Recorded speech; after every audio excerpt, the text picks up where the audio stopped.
gozaimasu! Becca is back. Welcome back to Clockwork and Noodles, the show that continues to break down the airing anime of this amazingly jam-packed season. This season is an absolute treat as an anime watcher. Monday is a very heavy day for me. I think out of the 8 titles that air, I'm watching 6. So Monday is a very busy day. And of course, I have to break down Moriarty on Monday. So fun times for me.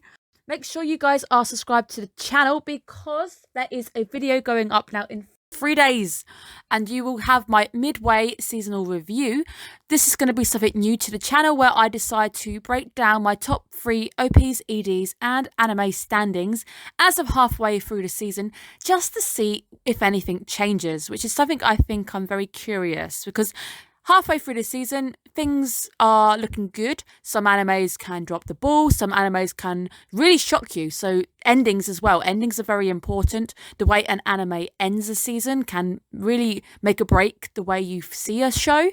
So I'm going to use this midway review to compare when I do my overall end of season review at the end of this season, just to see how things change. And I can't wait to show you guys. So make sure you are subscribed. Even better, if you join Discord, you will get a notification whenever that video goes and drops, and you get notified when anything drops on the channel, so you can always stay in the loop. Let's break down episode 5 and actually discuss something a little bit different, because this is something I can actually talk to you guys about, and it is the idea of TV performance and just general something you're going to hear me say a lot of this week: audience participation. And in case you guys did not know already, I am a international cosplayer. So what it means is I ended up winning 2 competitions in the UK overall, and I went abroad and I had to represent the UK in a different country. During my 12 years of being on the show, trying to get to the point where I am now, I've had to put together many performances. I'm going to be able to talk to you a little bit about performances this week, so hopefully this review has a bit more of a interesting spin for you guys. So this week we are going to be looking at TV and Lily's performance, and also Light's performance too. Lily ends up stealing the show, our entrance. Normally Kotaro is the man of the hour who ends up opening and saying hello to everybody and announcing what we're going to be doing. But this time we have a twist, and it is a fun one of putting poor Kotaro through his paces. And I even like the fact that he ends up going to just resigns himself to the audience and he sits with the girls in the chair. Now, this is a character we don't have a great deal of information on. Lily hasn't really been a focus of any of our episodes yet, so this is the time to get to know Lily and also get to see her in action. And we get a look at how Lily's perspective, her view has changed after the afterlife and coming back as a zombie. I have to admit, the Kotaro outfit is absolutely adorable, and seeing him just sitting obediently. As we know, I love Kotaro, but we are focusing on what they call a GOT show. This, we know, is a Got Talent. Many of us know these shows because they're in every country, I believe. Got Talent shows, I've actually auditioned for once. I got through to 3 rounds and I got sick. I made a mistake of going out in a ring and losing my voice, so I couldn't sing. I think I was 1 level away from going onto actual aired TV, which kind of sucks. It will be forever my cross to bear. But I do have to say, most of these shows are rigged. I'm sorry, I don't know how anyone feels about these shows. These shows are notoriously bad in certain countries for just trying to mock performances. I know a few times they'll put a bad performance through just to, bring in the audience, bring in the numbers, because these shows are all about viewership. It's all about how many people are interacting, how many people want to pay to vote, how many people are giving them the views, which actually pays for them.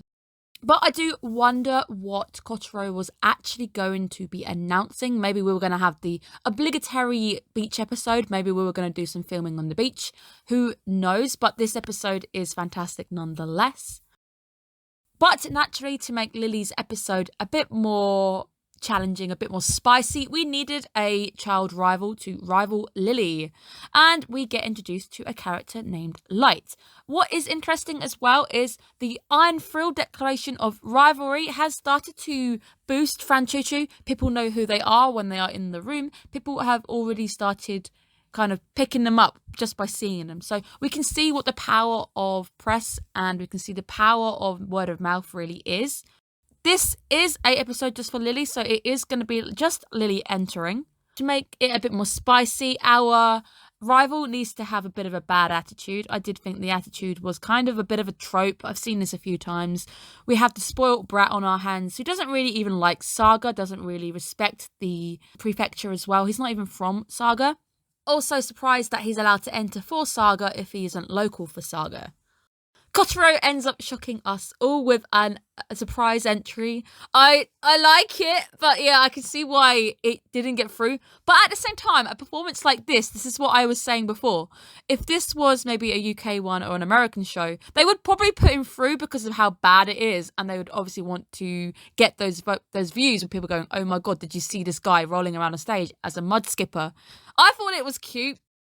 And then we're introduced to Lily's performance. I initially thought she was doing Rakugo, but she's not, because Rakugo is all about extension of words and they really drag it out. So if you've ever seen a Rakugo performance, you kind of, you'd know just by hearing it. If you just didn't even see what was going on and you heard the first line, you go, ooh, that's Rakugo, because they really pronounce words. Lily shows us in her performance is the idea of a great storyteller. And I've always believed that any story can be told in two different ways by two different readers, depending on how you read it. Where do you draw your emphasis? Somebody I like to occasionally talk about, even though they don't need any pumping up because you all know who they are, is Markiplier. And if you've ever just watched Mark reading anything, he really knows how to draw in the audience. And I think some of the ones in particular, if you go and look at his Tiny Bunny episode 1 read through, a lot of that is a horror story, but it's the way he reads into it, the way he emotes. And this is what I think is also important for Lily. Lily knows how to move the audience. You see the audience is crying when she makes them cry. She's very good at being able to tell a story, and this shows us a lot about the character. And bear in mind, she's young. I know she's a zombie, and she's technically not as young anymore, but she's still at a very young age, being able to engage the audience just through telling a story. Telling a story can be very boring. If you can make or break it. If you suddenly just kind of drop it and it's not engaging, people lose interest. You start looking at your phone. She's able to get their attention just through words, which I think is a very difficult thing to do. Light's performance is an interesting one because he plays to the underdog. I actually believe he dropped it on purpose. Maybe he didn't, but even if he had just accidentally dropped that ball, he is able to do the most key thing, which you learn in drama. If you make a mistake, you keep on going. You do not stop. You don't say, can I try again? You keep on going. And Light is able to play into the idea of the underdog. Audiences always feel bad for an underdog. As soon as it looks like he's struggling and then him saying, never give up, he starts to win the audience over, in a sense. The audience starts to get engaged. They start to participate. When we all hear them chanting, never give up at the end, he has won. He has won the audience. It ends up being our child prodigy face-off. Of course it was. There was no doubt that this was not what we were building to. But I did initially get that vibe that Lily was never going to win this one. Also because it's national TV and it seems to be something that Kotaro seems to be steering us away from at the moment. He seems to be wanting to keep us local to Saga. So I didn't have my hopes up particularly. But the showdown is very interesting.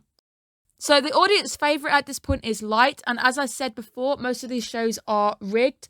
If there was a particular favourite, they would start to pump that favourite up. They would probably make that person essentially win. A lot of it comes down to TV votes and the way the judge votes at the end. The TV votes tend to be sometimes a little bit skewered. And the way that if you ever watch any of them, there's for example, and again, they don't need pumping up, but I'm going to talk about them because they're good. You've got Two Set Violin, who have broken down quite a few classical performances and how classical music is shown in a show like this. Go and look at a few of them because you will start noticing things you didn't notice before, just the way that people script yawning during a classical performance before the violinist has even played 2 notes. Lots of things like that when it comes to these kind of shows. We see Light putting down Lily, which is something that somebody should never do. I don't particularly think he should have won. I know at the end he has a bit of a 360, but anybody who puts down anybody alongside them who is performing, doing what it is they love, is bad attitude. I don't agree with people putting people down. especially in this kind of sense, where he puts her down before she's even performed. He knows that this is probably going to affect how she is mentally before she goes on stage. Child actors are not forever. I mean, they're not. Look at people like Macaulay Culkin, who got big for Home Alone, and, well, he's kind of crashed out since then. He made a bit of a comeback virally, but he hasn't come back since. Most of the time, child performers lose their spark, or when they grow up, they maybe don't look how Hollywood wants them to look. So he isn't quite incorrect with what he's saying. I did also have to note that the way that he's trying to achieve his goal is a little bit backhanded. So he's chosen a backwater prefecture where he expects there to be no hidden talent to do this. So he's trying to go for the easy win, which there's nothing commendable about going for an easy win. Light ends up singing Lily's song. I'm not going to condemn him for it because neither of them knew what the other was singing. But it does end up shaking up Lily. We see it becomes a bit more of a personal rivalry and it shakes up her confidence. But I do have to hand it, Light can sing. The voice actor at this point, commendable because it is a really nice performance from him. Lily is inspired to do exactly what Light has been telling everybody in his performance before, never give up. Which is great because essentially we see Lily being inspired by Light, despite his bad attitude. Lily ends up raising the difficulty and she ends up rehashing and remixing Life, the song which they were singing, and it turns into a bit of a tongue twister, which I think has been done on purpose just to show the ability to concentrate and get a very hard song out of the way to kind of show the audience, this is a difficult song, you try it. And we do see it, people trying it at the end. It ends up stirring up the audience and breaking out of the serious performance we've just seen. And in my experience on stage, especially in a competition, when it comes to performances and types, I've always noticed that the lively, more action-based performance ends up doing better than a more serious, quiet performance. Often than not, the more bouncy performance will have the audience clapping along, whilst a performance where somebody's trying to convey something quite quiet, especially in a competition, it's harder to win with a performance which is like that because it's harder to engage. Especially a convention atmosphere, which is so lively and buzzing anyway. Suddenly having a low can suddenly feel out of place. I commend her at the most for actually putting on a show like this because it's the only kind of thing which would have probably given his performance any kind of run for its money. The audience engagement is key. As soon as we see them clapping along, that generally is a sign that they've won, but obviously Lily doesn't win this one. Lily does impress the judges with improvisation, and she also gives quite a sad story and a bit of a kind of heart-throbby kind of story where she says that, it's the power of friendship, it's the idea of never having to give up. Got Talent shows do like a sob story. Generally, the person who wins or the people they put through will have a sad story of some sort. There's never really anybody entering because they like singing or something and they haven't got a sad story. Maybe they have been supported all that time. It's very rare that that's the story that they want to be selling to you because these Got Talent shows are all about selling. And it is, in the end, a win for Light, which, again, makes me wonder if it was essentially rigged because he was leaning to be an audience favourite, but at the same time, he could sing. So take what you will with whether it was rigged or not. The most important thing here is Light learns a lesson from his rival, the person he was putting down. He ends up being able to realise that he ends up losing as a performer because he put somebody down, because Lily ends up putting him through his paces and showing what it really means to be a performer, to put on a show for everybody, to be motivated by your friends, your family, not so much a gain of I want to be the best thing ever on Broadway. He ends up admiring and respecting what Lily did, and it turns out we have a bit of a friendly rivalry going on here, which is quite nice. But Lily as a performer and an idol, let's talk about our girl now, because this is why we're here. Lily really does show us a fantastic outlook, a mature outlook of, she never at any point puts down any of her competition. She never looks bad on anybody. She actually respectfully claps to Light and she appreciates his performances as well. She shows you really what it is about being a respectful performer, of respecting everybody around you and just enjoying the work that is around you. Lily ends up winning the audience anyway with the fact that she goes viral. And now the fact that Lily goes viral, we see people trying to compete and trying to do that song because it's a tongue twister, shows us as well something quite key. You don't always have to win these GOT performances to ultimately make a debut and then vanish and never be seen again. Sometimes somebody who didn't win the show ends up becoming more famous than they would have ever been through the help of these shows. And somebody in particular, again, they don't need any mention here, is Lindsay Sterling. Lindsay Sterling ended up doing quite poorly at one of the America's Got Talent shows.